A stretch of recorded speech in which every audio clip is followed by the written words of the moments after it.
பொள்ளாச்சி பக்கத்தின் வணக்கம்ங்க. இன்றைக்கி நம்ம பார்க்க போகிறது மொசுக்கை இலையை வச்சு ஒரு துவையல் பண்ண போகிறோங்க. இதான் மஞ்சள் கலரில் சின்ன சின்னதாக பூ பூத்துருக்குது பாருங்கள். இப்படி தான் இருக்கும். இது ரோட் சைட்லையெல்லாம் நிறைய படர்ந்துருக்குங்க. இது ஒரு கொடி வகை சேர்ந்ததுங்க. இலை வந்து கொஞ்சம் ரஃப்பாக இருக்கும். கண்ணுக்குட்டி பாருங்கள், பொறிக்கிறக்கே விட மாட்டேன், டிஸ்டர்ப் பண்ணிகிட்டு இருக்குது. தலை பார்த்திங்கன்னா கொஞ்சம் சொரன்னு இருக்குங்க. இந்த மொசுக்கை இலையை புழிஞ்சுங்க ஒரு 5-6 சொட்டு சாறு எடுத்து கொஞ்சம் ஒரு தேன் கூட கலந்து குழந்தைங்களுக்கு கொடுத்துட்டு வந்தோன்னா சளி உடனடியாக கண்ட்ரோல் ஆகுங்க. குழந்தைங்க பெரியவங்க எல்லாருமே சேர்த்திக்கலாங்க இதையை.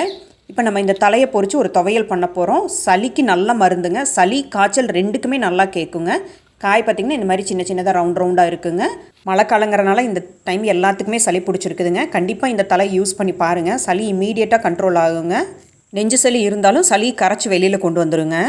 இதோட காய் வருங்க இந்த மாதிரி சின்ன சின்னதாக ரவுண்டாக இருக்குங்க. பழம் இந்த மாதிரி ரெட்டிஷாக இருக்குங்க. இப்போ இந்த தலையை பொறிச்சு தான் நம்ம துவையல் செய்ய போகிறோங்க. வடைச்சட்டி அடுப்பில் வச்சுங்க. அதில் ஒரு 2 கரண்டி எண்ணெய் ஊற்றிக்கலாங்க. என்ன வேணாலும் யூஸ் பண்ணிக்கலாங்க. எண்ணெய் காஞ்சதிங்க. 1.5 ஸ்பூனுக்கு நான் கடலைப்பருப்பு போடுறேங்க. 1.5 ஸ்பூனுக்கு உளுந்து பருப்பு போடுறேங்க. நான் பொட்டு உளுந்து இல்லைங்காட்டி வெள்ளை உளுந்து போடுறேங்க. பொட்டு உளுந்து இருந்தால் நீங்கள் பொட்டு உளுந்து போட்டுக்கோங்க. 5 பல் பூண்டு தோல் உரித்து நறுக்கி வச்சுருக்கிறேனுங்க. அதையும் போட்டு வதக்கி விட்டுக்கலாங்க.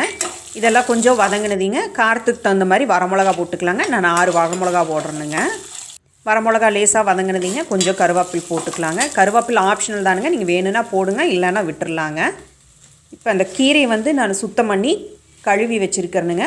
1.5 கை அளவுக்கு சுத்தம் பண்ணி எடுத்து வச்சுருக்கிறேனுங்க. அதையும் போட்டு நல்லா வதக்கி விட்டுறலாங்க. இதுவும் நல்லா அப்படியே எண்ணெயிலேயே வதங்கிட்டுங்க இந்த கீரையுமே. இப்போ மொசுக்கை வந்து நீங்கள் அடிக்கடி உணவில் சேர்த்திட்டு வந்தீங்கனாலே உங்களுக்கு சளி பிடிக்கிறதே ரொம்ப குறையுங்க. அதிகமாக சளியே பிடிக்காது உங்களுக்கு. பாருங்கள், இப்போ தலை நல்லா சுருண்டு வந்துருச்சுங்க. இப்போ எண்ணெய் பத்தலிங்க, அதனால் ஒன்று கொஞ்சம் எண்ணெய் ஊற்றிக்கிறேன்.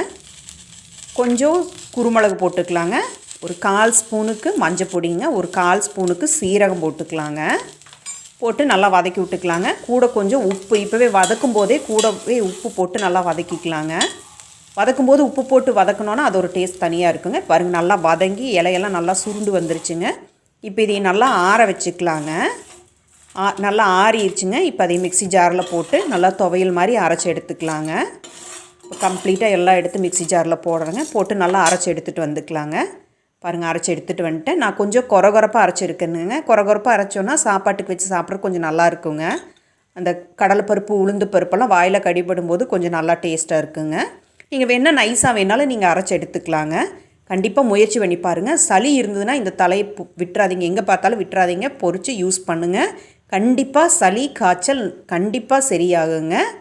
நீங்கள் ஒரு தடவை முயற்சி பண்ணி பாருங்கள். வீடியோ பிடிச்சிருந்தால் லைக் பண்ணுங்கள், ஷேர் பண்ணுங்கள், கமெண்ட் பண்ணுங்கள். அடுத்த வீடியோவில் பார்க்கலாங்க.